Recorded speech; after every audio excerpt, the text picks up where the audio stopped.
Esther and her friend were walking home one sunny afternoon when a small argument turned into a heated fight. Voices rose, tempers flared, and just in time, Gloria, Esther's elder sister, arrived to separate them. She scolded Esther, warning her that their mother would be furious if she ever found out. But Esther didn't take it well. When she got home first, their mother asked, "Where's Gloria?" Out of spite, Esther lied, saying Gloria had gone off with her friends after school. Their mother's face darkened with anger. Moments later, when Gloria walked through the door, she was met not with a smile, but with harsh words. No matter how much she explained that she'd only been stopping a fight, her mother didn't believe her. The next day, the two sisters were walking home again when a car pulled up beside them. Esther rushed to him eagerly, hoping for attention, but the man looked past her and spoke to Gloria instead. Esther's smile faded into envy. While Gloria kindly gave him directions, Esther stormed off in anger. And by the time Gloria returned home, Esther had already told another lie, claiming Gloria had entered a stranger's car and abandoned her. Their mother didn't hesitate to punish Gloria again. That night, Gloria confronted her. Through tears she asked, "Why do you hate me so much?" Esther finally confessed she was tired of living in Gloria's shadow. Everyone called Gloria beautiful, intelligent, kind. She felt invisible, unwanted. That jealousy poisoned her heart. Days later, while ironing her school uniform, Esther accidentally burned her skirt. Instead of admitting it, she switched it with Gloria's and denied everything. Another fight broke out, and their exhausted mother begged them to make peace. But peace was the last thing Esther wanted. Years passed. Gloria blossomed into a graceful young woman, admired by many. One afternoon, her classmate Sam dropped her home. They hugged briefly, and Esther saw them. That single moment rekindled her hatred. During dinner, Esther casually mentioned the man who'd dropped Gloria home, fueling their mother's anger. Later, when Sam came to visit, he met Esther instead. She spun a cruel lie, telling him Gloria was with a sugar daddy at a hotel. Sam, shocked and heartbroken, believed her. Then Esther went to Gloria and told her that Sam was waiting for her at that very hotel. Confused but trusting, Gloria went only for Sam to see her entering the place and believe the worst. Days later, Gloria received a breakup letter. Her heart shattered. Esther hugged her and whispered fake words of comfort, hiding her wicked smile. Time went by. Gloria moved on and met another man, Ken, kind, hard-working, and sincere. They fell in love and married in a beautiful traditional wedding. 10 years later, they had 2 children, Junior and little Adobe. When Esther came to visit, Ken was cautious, but Gloria welcomed her warmly, as always. But seeing her sister's happiness made Esther's envy return with vengeance. She looked around Gloria's home, the smiling husband, the laughter of children, and felt a bitter emptiness inside. When Gloria excitedly mentioned that Ken had just bought her a car, Esther smiled, but inside, her heart burned. The next morning, she brought Gloria some oranges, pretending to make peace. Gloria, ever kind, accepted them with gratitude. But soon after eating, she felt sharp pain tearing through her stomach. When Ken came home, he found her collapsed on the floor, the children crying beside her. At the hospital, the doctor confirmed the truth: it was poison. 2 days later, Gloria was gone. At her funeral, their mother wept and cursed whoever was behind the death, vowing that person would never know peace. Esther cried the loudest, but her tears were lies. After the burial, Ken fell into deep depression. Esther stayed close, pretending to care. One night, she seduced him, and he fell into her trap. Meanwhile, in the village, Gloria's children suffered. They lived with their grandmother, selling oranges to survive the same fruit that had taken their mother's life. Ken wanted to visit them, but Esther always stopped him, lying that they were doing fine. The lies continued until one day, the old woman came to the city herself. When she saw Esther pregnant, her heart broke. Esther shamelessly said the baby was Ken's, insisting they were in love. The grandmother returned home in tears and told the elders everything. To confirm, they brought Gloria's daughter, Adobe, to the city. When Adobe saw her father alive and living comfortably with her aunt, she broke down. So you're alive? We thought you were dead, she screamed before running away. Ken chased her, but it was too late.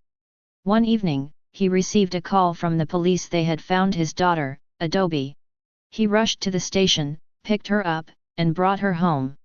But no sooner had they arrived than Esther burst into anger. She grabbed Adobe and began to beat her, shouting, "Why did you run away? We've given you the best clothes and food, yet you're still ungrateful." Adobe cried bitterly. Days later, Esther told Ken they needed to bring Junior from the village too. She complained that Mama was spoiling him and claimed he might grow up weak. Pretending to care, she insisted that since she was pregnant, she needed help with house chores. The next morning, Ken set out for the village. When he arrived, Mama refused to release Junior. She didn't trust Ken anymore and believed he would let Esther mistreat the boy. The elders intervened, and one of them demanded Ken swear by Gloria's name that he would protect his son. Ken hesitated, but out of desperation, he finally took the oath. Back home, Adobe cleaned the floor carefully. When Esther returned, she removed her slippers and stepped on it barefoot. Then she shouted that the floor was still dirty and ordered Adobe to kneel with her hands raised. Just then, Ken and Junior entered. Adobe ran to hug her brother, but Esther screamed at her for disrespecting her and still demanded she kneel. One morning, Ken woke up early to drive the children to school. Esther stopped him, saying they were old enough to go on their own and begged him to return to bed.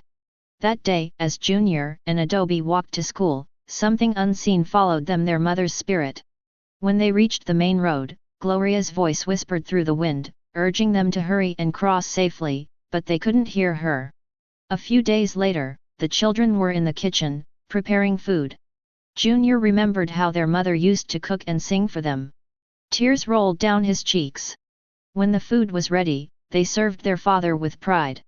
Ken smiled warmly, but Esther harshly criticized them, saying the food was terrible. As punishment, she ordered them to kneel and go hungry for the rest of the day. When she raised her hand to beat them, a sudden wind swept through the house. Gloria's spirit appeared, protecting her children. Esther froze, terrified, but Gloria could not touch her. Ken rushed in and separated them, not realizing what had truly happened. At school, Miss Tricia, the children's teacher, noticed something was wrong. Adobe looked sad, withdrawn, and frightened. That night, Tricia had a strange dream. She saw Gloria's mother, who handed her a small bottle and whispered, "Save my grandchildren." When Tricia woke up, the same bottle sat on her table. She blinked, and it vanished. The next day, she called Adobe and Junior aside. Through tears, Adobe revealed the truth: their aunt was cruel and heartless. She beat them whenever Ken wasn't home and often left them hungry. Tricia comforted them, gave them snacks, and promised to help. That night, Esther was awakened by a faint cry calling her name. "Esther! Esther!" the voice echoed from the shadows. Terrified, she shook Ken awake, insisting someone was in the room. Ken searched but found nothing. It was Gloria's spirit, weeping in the dark. The following morning, Miss Tricia came to visit. Esther met her at the door and was rude, trying to chase her away. But Tricia stood her ground and demanded to speak with Ken. In private, she told him everything: how the children were being mistreated and how their grades and happiness were suffering. Ken was furious. He confronted Esther, warning her to stop or face the consequences. But Esther screamed back, claiming she was innocent and that everyone was against her. That night, Ken had a dream. He found himself wandering through a mist, calling Gloria's name. Then she appeared before him, glowing softly. Ken fell to his knees, begging her to come back home. Gloria shook her head. She said she could not return but told him he must marry Miss Tricia, the woman meant to care for him and their children. A week later, Esther went into labor. Ken rushed her to the hospital, but something strange happened. The doctors said her pain was intense, yet the baby refused to come. Hours turned into days. By the third day, the doctors were confused. Her body would begin to open for birth, then suddenly close again. They called it unexplainable. Finally, they performed surgery, but the baby was born dead. After the operation, Esther had a terrifying nightmare. She saw herself chasing Junior to beat him, but Gloria appeared in front of her. Esther wiped her eyes to see clearly, then everything went dark. When she woke up, she realized she could no longer see. She was blind. Doctors examined her but found no medical reason for the blindness. It was as if her eyes had simply stopped working. Meanwhile, Trisha cared for the children at home. They laughed again, went to school happily, and started to heal. Ken noticed the peace that had returned to his home and saw how much the children loved Trisha. When Esther was finally discharged, but as she entered the house, she froze. Gloria's spirit stood before her. Esther screamed in terror, saying Gloria was blocking her from entering. Ken saw nothing, but fear gripped him too. That night, Gloria appeared again, and Esther broke down completely. She begged Ken to take her back to the village. When they arrived, the elders were called. In tears, Esther confessed everything, how she had poisoned Gloria out of jealousy. The elders were enraged and declared she deserved death by stoning. But Gloria's mother begged for mercy.